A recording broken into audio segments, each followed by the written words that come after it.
ফেনীর ফুলগাজী ও পরশুরামের ১৩১টি আশ্রয় কেন্দ্রে ১,২৩৭ জন আশ্রয় নিয়েছেন। দুর্গতদের জন্য শুকনো খাবার ও রান্না করা খাবারের জন্য ৬.৫ লাখ টাকা বরাদ্দ দেওয়া হয়েছে বলে জানিয়েছেন জেলা প্রশাসক সাইফুল ইসলাম।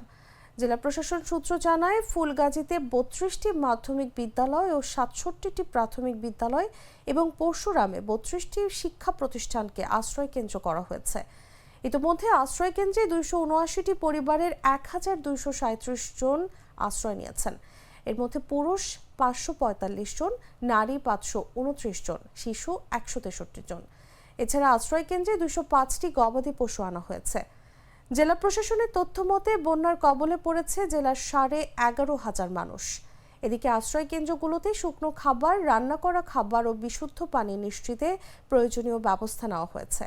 ফেনীর পানি উন্নয়ন বোর্ডের উপবিভাগীয় প্রকৌশলী আব্দুল কাশেম বলেন, এখনও পানি বিপদসীমার ৬৮ সেন্টিমিটার উপর দিয়ে প্রবাহিত হচ্ছে। উজানে বৃষ্টি অব্যাহত থাকলে আরও বাঁধ ভাঙনের শঙ্কা রয়েছে।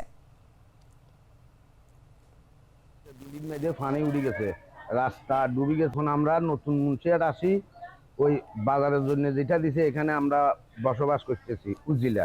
২৪ সালের যে কষ্টটা, সেই কষ্টটা আবার আমরা করতেছি।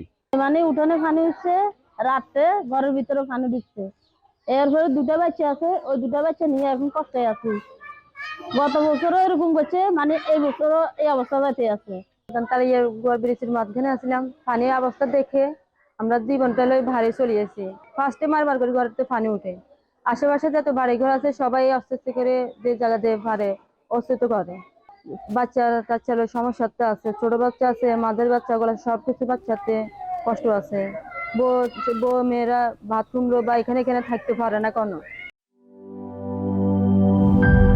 রোজকার সাধারণ খাবার এখন হবে অসাধারণ। প্রাণ স্বাদের মশলা, স্বাদ বাড়ায়, ঘ্রাণ ছড়ায়।